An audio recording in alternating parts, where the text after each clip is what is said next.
안녕하십니까? 이번 시간에는 북한의 친일 문제에 대해서 좀 알아보도록 하겠습니다. 흔히 우리 사회에서는 일부의 좌파 세력에 의해서 끊임없이 남한이 부정되는, 그러니까 북한의 정통성이 있다. 그 근거로서 북한은 친일파를 잘 청산했고 남한은 친일파를 잘 청산하지 못했다, 이렇게 주장하는 사람들이 있습니다. 그것은 결론적으로 말씀을 드려서 사실이 아닙니다. 북한 사회는 친일파가 세운 나라입니다. 우리가 지금 이 시점에서 친일파가 세웠느니 안 세웠느니, 친일 문제를 어떻게 정리했느니, 이런 것이 그렇게 중요한 문제는 아닙니다. 그렇지만요, 좌파들, 북한 공산정권이 존재하는 한은 체제 경쟁은 불가피한 거고요. 그런 부분에 있어서 끊임없이 북한은 남한의 주사파를 이용해서 남한의 정통성이 존재하지 않는다, 그렇게 공작을 했습니다. 일종의 세뇌화 작업이죠. 지금도 일선 많은 학교에서 특정 교사들에 의해서 그렇게 가르쳐지고 있고요. 그렇게 알고 있는 교사들도 굉장히 많습니다. 저하고 한 학기 수업을 하고 나면 대부분의 바뀝니다. 왜냐하면 팩트를 받아들이거든요. 요즘 선생님이 되는 분들이 상당히 우수합니다. 교사 되기가 굉장히 어렵죠. 우수한 머리를 가져서 그런지 한 학기까지 걸리지도 않고 금방 그리고 팩트를 받아들이게 되더라고요. 지식인은요, 사실을 말해야 할 의무가 있습니다. 그것이 사실이기 때문입니다.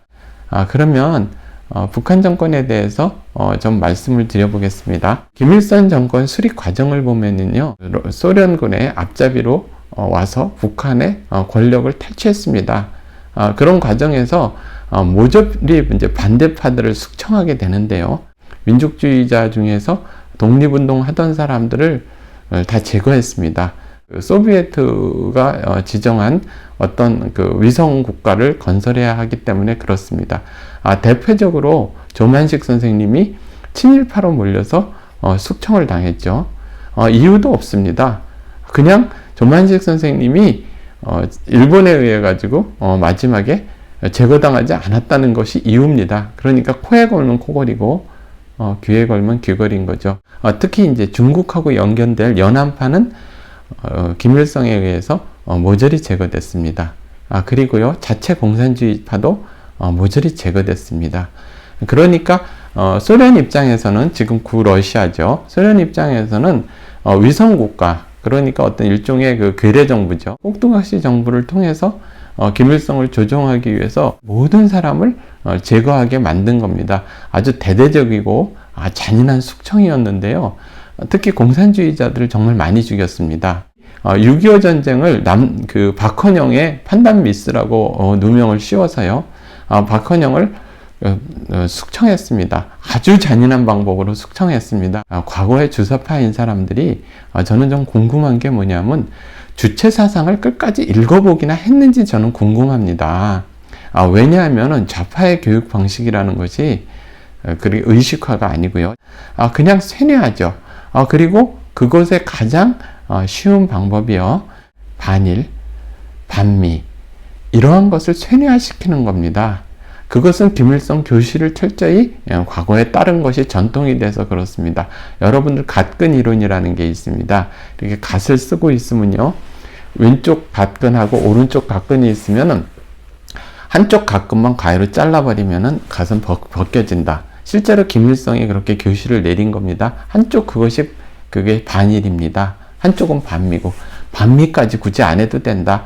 무조건 남한은 친일파가 세운 나라고 북한은 항일 투쟁한 사람들이 세운 나라라고 이렇게 가르치고 세뇌화시켜라, 선동해라. 굉장히 그런 이야기를 하면 가슴이 확 이렇게 울분이 치솟죠. 그리고 독립운동 하던 사람은 못 살고, 친일파 하던 사람은 너무나 잘 사는 사회다, 권력을 탈취한 사회다. 그것이 바로 어디냐 하면은 여러분들 북한 사회입니다. 그래서 제가 좀 구체적으로 말씀을 드리면은요, 북한 직접 팩트를 말씀을 드리겠습니다. 북한 정권을 수립할 당시에, 그러니까 초대 내각이라고 얘기할 수 있나요? 초대 인사 구성을 보면 서열 2위 김영주, 북한 주수석입니다. 김일성 동생이죠. 일제 헌병 출신입니다. 헌병 보조원 출신입니다. 그것도 일제 때 헌병은 독립운동을 하던 사람을 잡아놓거나 그 밑에 보조원은 독립운동을 하던 사람을 고문을 하고 밀고 하고 그랬던 사람이죠. 그리고 장영근 북한 인민위원회 사법부장, 당시 서열 10위였습니다. 일제 중추원 참이었습니다. 상당히 친일파 중에서도 핵심 친일파죠. 그 당시에 김영옥 북한 인민위원회 상임위원장, 당시 서열 11위였고요. 일제 때 도의원이었습니다.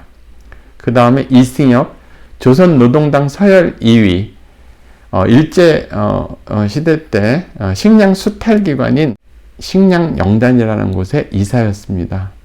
정국은 북한 문화선전성 본부상, 아사히 서울지국 기자였고요. 일제시대 때 친일 밀정하는 사람이었습니다. 그리고 일본의 간첩 출신이었습니다. 김정재 북한 보위성 부상, 일제 때 양주 군수였습니다. 자, 숱하게 정말 많은데 제가 뭐 몇몇만 좀 뽑아서 말씀을 드리겠습니다. 조일명 북한 문화선전성 부상, 친일단체 대화숙이라는 출신인데 제국주의 침략전쟁에 학도병을 동원하는 데를 주도적인 역할을 하던 사람이 조일명이었습니다. 북한의 핵심 역할을 맡았죠. 그 이후에 홍영희 북한의 부수상이었습니다.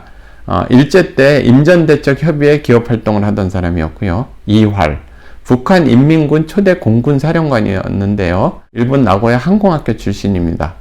허민국도 그렇고요. 강치우도 그렇습니다.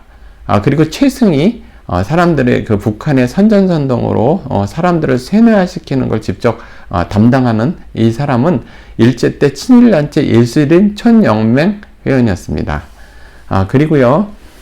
김달섬 조선노동당 4.3 사건 주동자였는데 일제 때 소위였습니다. 박파량 북한 노동신문 편집부장인데요. 일제시대 때는 무엇을 하는 사람이었냐면 친일기관지 만선일보 편집부장, 문화부장을 하던 사람이었습니다. 한낙교 북한 김일성대 교수였고요. 일제 때 검찰총장 하던 사람입니다. 정준택 북한 행정 10국 산업국장이었고요. 일제할 때 광산 지배인 출신이었습니다. 우리나라의 주요 그 광산을 일본에 유출시키는 우린 탈취하는 그런 사람이었고 일본군 출신이었습니다. 한희진 북한 임시위원회 교통국장을 맡았죠. 초대 일제 때 함흥철도 국장이었습니다. 여러분들 많은 사람들이 선전선동에 의해서 남한은 친일파가 세운 나라고 북한은 독립운동 하던 사람이 세운 나라는 것은 거짓말입니다. 여러분 이 위에도 책으로 하나가 넘습니다. 저도 어렸을 때 이러한 사실들을 잘 모르고 책을 보고 확인하고 그러면서 무엇이 잘못되었구나 그런 느낌을 받았습니다. 특히 남한에 제가 대학을 졸업하고 난 이후에 남한에 전대협 한 청년 내려가면서 주사파 NL이 잡으면서 더욱더 학습하지 않는 사람들 그 사람들이 지금 우리 사회에서 주도 세력으로 체제 변혁을 꿈꾸고 있죠. 이 사람들은 이런 거에 대한 제대로 된 공부를 한 사람이 아닙니다. 학교 다닐 때 선전선동에서 대학 1, 2학년 때 이런 거 친일파가 세운 나라다. 남한은 북한은 독립운동을 하던 세운 나라다. 이렇게 거짓 선동으로 세뇌화됐어도 조금 나이를 먹으면 그것에 대해서 찾아보고 팩트 체크를 해보고 역사 공부를 해야 하는데 전혀 그러지 않은 상태에서 학습 능력은 정말 떨어지는 상태이고 공부를 제대로 해본 적도 없는 사람들이 나이가 5, 60이 돼서 또 어떤 사람은 70이 돼서도 중국몽을 흠모한다고 그러고 북한을 찬양하고 아직도 그러고 살고 있는 사람들입니다. 내지는요, 알고 있으면서도 자신의 이익을 위하거나 자신이 약점을 잡혀서 북한 사회를 추종하거나 사람들한테 거짓말을 하고 있는 것입니다. 여러분들, 저는요, 그 자유민주주의 체제에서 어떤 사람이 사상적 전환을 제대로 하고 그 나라에 대해서 제대로 된 건전한 생각을 한다면 과거에 대해서 크게 문제될 것이 아니라고 생각을 하는 입장입니다. 그렇지만 워낙에 그 좌파 교육감들이나 특정 단체 교사 출신들, 그리고 지금 시대에 뒤떨어진 그 주사파 출신들이나 중국 공산당한테 대한민국을 들어바치려고 하는 사람들의 왜곡이 너무 심하고요. 그것이 공식 교육 과정이 되고 교과서에 상당한 내용이 되기 때문에 저는 진실을 전달하는 겁니다. 여러분, 지식인은 진실을 전달할 의무가 있는 겁니다.